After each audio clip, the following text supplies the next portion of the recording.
Hi guys, welcome to the Women and Career video series. We have two wonderful female animators today to discuss with you. But if you're watching us for the first time, please don't forget to click the like button. You can find us anywhere on social media. It's at Women and Career, and our website is www.womenandcareer.com. So now to these two amazing women. They are female animators that have taken the animation world by storm, based in Nigeria. We're super proud and really honored to welcome Dami and Eguvwe. Dami and Eguvwe, welcome. It's good to have you guys. Thank you. Thank you so much for having us. Yes, but the first question today is going to go back to when it all started. When do you think it first occurred to you that you were a creative or you were a storyteller or you wanted to be an animator? Give me your take. I think for me, it really started quite young for me. I used to play a lot of video games as a child, and I think I saw my first Pixar movie around when I was in SS2 thereabout, and I just fell in love. I saw the names calling at the end of the movie, and I said that's what I wanted to do, and I just started researching on how to make that on my own, asking people. A friend of mine finally told me that I needed to study computer animation, and I remember when Jam came around, the big booklet, I started searching through to look for computer animation, and sadly it wasn't studied in Nigeria even till now, so I studied computer science and then found my way into animation. Wow. How about you, Eguvwe? When did you know that this is it? This is what I want to do? I've always loved drawing right from time, but then whenever I go back to school, secondary school, my grades failed, so my parents would shout at me, stop drawing, focus on your books. So I stopped drawing for a long time. I entered the university, I was still drawing a little, then I started doing face painting and drawing on t-shirts directly. But then it was in my final year, 2010, University of Port Harcourt, when I realized that animations were actually made by people like me, like human beings. I never really thought about it. I thought it was, computer, it was just like magic. But then when I finally realized that, okay, people made it, I went online and I saw that, okay, I could download the software, and then I went to YouTube, I started watching tutorials, and then I just started learning from there, and that's when I knew, oh, this is what I want to do. I'm going to do animation. So you guys are both self-taught animators? Yes, we are. That is interesting. What I like about you, Dami, you're definitely into a lot of 3D animation. Eguvwe is into a lot of 2D animation. Is the fact that you're not just animators, you're entrepreneurs. You've set up your own companies, you're doing your own thing. I would like to get into a bit of how has that journey been? How has the entrepreneurial part of it been? Trying to earn a living doing this. How has that been for you? Well, for me, it hasn't been easy. When I first started in 2010, when I was still learning, I didn't know how to make money from it. And then New York Film Academy came in 2011 while I was still waiting for NYSE. And they said they were going to do 1 month training, and I got accepted, luckily for me, and I learned a little bit of 3D animation there. I was actually the best in 3D animation. Wow, that's good. And that was the first time I was seeing or touching anything 3D animation, but because I had little knowledge of 2D animation, that helped me, to deliver. And then after that, I realized I'm not interested in 3D animation. I love 2D animation. And then I went online to try and figure out if there were already established animation studios in Nigeria doing something. And then I found a company in Abuja called EVCL. At that time, they were working on Bino and Fino. Yes. They've done a little animation on it. They had some views. So I contacted them. I told them I would love to work on their project with them, and this is what I can do. And they replied me and said they didn't have funds to hire anybody at the moment, but when they have, they will let me know. Fast forward 3 years later, they finally called me. After 3 years, they called, and this time, because they've been seeing me posting stuff online, what I was doing. So they were following your journey? Yeah, they were. I was actually surprised. They paid for my flight to come to Abuja, accommodation just for interview, to just come to talk to them. And then they hired me, and then that was the journey that was my first professional animation job. We're actually still working with them now, but from there, we worked on the project for about a year, and then they didn't have enough funds again, I left.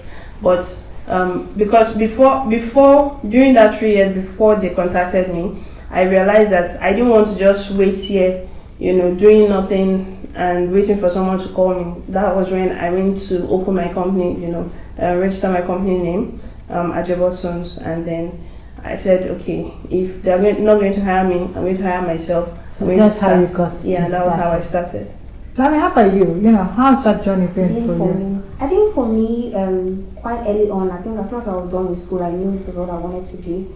I went for my NYSC. During that period, I saved my entire allowance, and at the end of that, I was able to use the money to get a computer and also register the business. Even while doing my NYSC, I remember I approached one of the largest NGOs in Abuja at the time and said, oh, we do animation, we could help you with the campaign and relax. And we started, on an HIV campaign with them, and it was fascinating. They all were able to learn through that particular process. At the end of the day, we were not able to pull the entire project through, but I think that experience for me just made me know that, okay, this is a skill I have, and there are actually people out there who are willing to be able to, excuse me, who are willing to be able to actually pay for this. So from after my NYSC, I came back to Lagos and started the business. I just started knocking on doors, trying to get, jobs after jobs to ensure that, we're keeping this alive and going.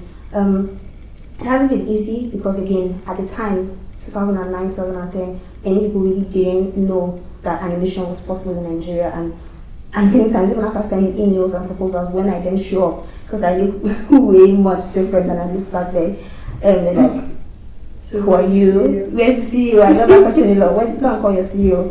And things like that. But again, coupled with the other challenges again of running the business in Nigeria, particularly our business runs on light, on power, so having those challenges of trying to sort out that and all the other environmental challenges, financing, funding and the like. So but we've always been creative about how we solve each of the challenges that came our way. Because again, animation is capital intensive, and I know quite early on we knew that, and we knew we had to figure out that challenge, and one of the ways we did that was through grants. So we're able to access the Ygbovwre by Egerton-Idehen. We're able to also access some US government grants as well. So we just have to be creative. As those challenges come in, we just find ways to be able to overcome them. I want to take you back to the fact that you by this time last year or so, sometime last year you were in France. You were in this year. That was the largest animation festival, and you were there representing your country, Nigeria. How did you feel? It was surreal because I've known about since I've gotten into the industry years ago. There are a lot of things you read about. You read about R.I.S.E, you read about the Oscars, you read about all these things. So it's just things on on the website you're reading. But for you to actually be there, standing there with 15,000 other animation professionals, that was like, I remember telling someone, it's like being a kid in a candy store. You then it validates your dreams, because here in Nigeria the industry isn't developed in any way, even after 9-10 years that we've been in. But then seeing people who have been doing this for years, 50 years, 60 years, and seeing your dream come to life, this is what I want to do in Nigeria, it birthed hope and vision back again in me, like, that you can't give up. I know there's so many challenges in the Nigerian animation industry, but you have to make this happen, and it was a good experience. And even the responses of people to our project and what we were doing, how open they were. Some of the executives we met from some of these big brands speaking to me one-on-one about my project, and I was like, I can't imagine I'm standing here with so and it was amazing. And Eguvwe, how about you? Because I know that some of your work, like your work with Bino and Fino, actually it airs on airplanes, isn't it? Yes. Some of the international airlines air that. It's on a lot of the international stations, satellite TV stations. Yes, okay. And you just look at your younger self and just think, did it ever occur to you that one day you sit on a plane and your animation will be aired not on at a all. TV channel? Not at all. And the thing is, well, actually, Bino and Fino was created by Agbowa-Ikosi of EVCL, and Agbowa-Ikosi is the production house producing the series. So, seeing the work that we've done after all our hard work, all the sacrifices we've made to make sure we have a complete episode. One episode, 10 minutes, it's not easy. It's actually 11 minutes. One episode of 11 minutes animation it's not beans at all. So seeing it on when people send pictures and say, see Bino and Fino and Emirates, I just saw it and look at the children's reaction, or the London film festivals where you see it and their reaction is just so positive. It encourages us, it encourages us in the studio, because sometimes while you're working on the character and your system is hanging, you're like, oh my god, I'm tired, I don't want to do this again. But the end product and then the faces of the children's, the smile on the children's faces, it just encourages, it makes everything worth it, honestly. It makes it worth it. I love that. It makes it worth it. So let's go back. I see that you guys work a lot, you collaborate a lot. Your enterprises are different, but I see a lot of collaboration, and I love that when I see that in women. Do you think it's odd, because there's this whole saying about women, it's difficult to have women collaborate or work together, but I see you do that a lot. You do some work with She Trade, which is also a group of women. How has that been? How's it been? I think collaboration has been key for me from inception of my business. I've always collaborated with people. I think that saying of women don't collaborate, that's years ago. It doesn't exist in our generation. For us, we know that when we go together, we go faster. So there's been many platforms, even within the animation industry, even outside the animation industry, between these and the likes, that I've also been able to leverage on to say, how can I push my business forward? How can I be able to leverage on other women who are successful, who are doing good things in their various fields? And She Trades also is a fantastic platform which we just actually joined a couple of months back. So for you, Eguvwe, do you have any skill or one good ingredient that makes the collaboration work? If you were asked one good skill or ingredient, the collaboration, because I see you do a lot of collaboration, because I see online you guys do a lot of collaboration with other female animators and all that. Yeah, it's trust, because if I don't trust this person, if I don't believe that this person will deliver, because we've had a lot of experiences where someone would, you can see that this person can do this work, but when you decide you want to work with this person, okay, this is what you should do, and the person will say, okay, I will do it, and then next thing, you don't hear from the person again, the phone is switched off, you can't reach out to the person, you don't know where the person is, and the client is waiting, that where's the project? It's very scary. That kind of thing is very, very scary. So having people that I can actually trust and say, I want to work with you on this project, and I know that you're not going to disappoint me, and it's very key. So that's why working, especially with women, I think most women are more trustworthy than men, honestly, because we've had lots of experiences, and those bad experiences, they've all been men. Wow. So guys, if you're watching, we're going to have their social media handles. You can check their website, you can check their Instagram, Facebook and Twitter handles. They're doing amazing work in animation. And I think I look like one of your characters. I tried to make sure I look like one of the characters. So let's talk about the inspiration behind the characters when you tell the stories, like some of the production and some of the work you have. Do you have any inspiration for any of your characters you can give us? Yes, for Ejiogu, which is one of our own in-house projects, the characters, the main character, Paco, was inspired by my nephew.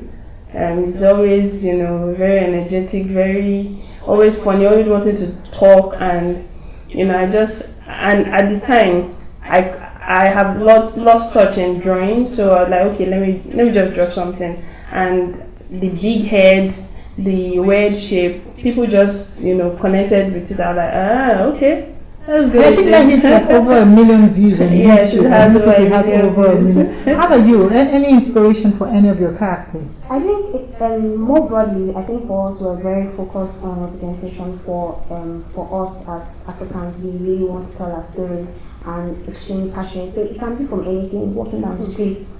I teach over 100 kids every week, so one of them I spoke with, what they said, how they acted. It stuck with you. Yeah, that stuck with me, and then that leads to some of our characters. So I do have a lot of interaction with kids, so it depends on what the character is. But for us, again, we always have to focus on the fact that the African characters, even the culture is reflected in their names, in their mannerisms and the like. So that's very important. There's a lot of detailing. One great thing is that this sector is literally understudied. People know very little about it. Not talk of having women in the sector. I think we have very little information about it. And I think about you young ladies walking into these meetings and being introduced as the CEOs or the creative directors. How's that been? Do you think age has been has there been any positive or negative influence on age? Because you're in your 20s, so you're quite young. Now in my 30s. Okay, now you When I started, I was in my 20s. So you would walk into those meetings and you would be the CEO or the It creative was a challenge director. for a very long time, and people just really couldn't connect with that. How did you handle that? Well, again, we won some, we lost some. So Okay. I think some people felt, okay, let's just give them a try. Let's see how they go with the project, and that went well. Some other people were like, yeah, no. But I'm very sure a lot of the international endorsement would have helped because it would have given credibility to your work. Yes. How about you, Eguvwe has aged and now you're single, you see? So there's not been any, Well, no, it's just been a little bit challenging being a woman and single woman, And I've never said this before, but I've actually met a man who I was talking to him about this is what I do and this is what I'm working on this project, and I was really so passionate. I was thinking this man was really listening to me. I was so passionate, we need such an amount of money and all that. When I finished, this man said that he has heard, but we should just go somewhere first and just have a good time. And I don't understand. That's interesting. Yeah. What I'm telling you now, this is what I want money for, not anything else. So it's been challenging because I'm a woman and then I'm single. But other than that, it has its advantages too. Some people would see, some other men would see me that. And admire you for that. Yeah, and actually say I would prefer a woman to work on this project than a man because women have this aesthetic, view regarding some things. So one last question before we close it up. Now I want you to think about the whole journey and what you've gone through, the highs and the lows, and just off thinking about it. Do you think you would have done anything differently? I think about that a lot.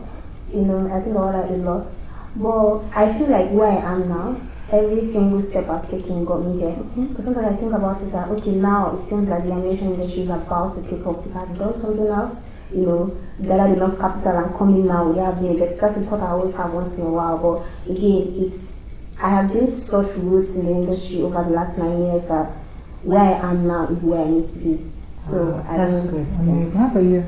You think you'd have done anything differently? I would say the same thing because every decision I've made has brought me to where I am now, and there are some decisions I probably would have changed, but I think if I changed it, I still won't be here. Like the Female project, when they called again and said they wanted me to come to Abuja to work, my parents were, they flipped up, said, for what? For how much? Said just 100K. What's that? In Abuja, you don't know anybody. Where are you going to stay? Are you sure they're even legit safe? Then behind my back, they sent someone to go and check the company out if it was real. They're not scamming me and all that. I told them, I don't care what people are saying. I'm doing animation, and this is what I want to do, and this is where I'm going. And then I left, and they've been supportive since then anyway. Thank you, Dami. Thank you, Eguvwe. It's good to have you guys. So guys, thank you so much for watching. Don't forget to click the like button. We'll have the social media handles of Dami and Eguvwe right at the bottom. Please feel free to check them on social media, check their work at their YouTube channel and their website as well. Thank you so much for watching and hope to see you sometime soon. Bye.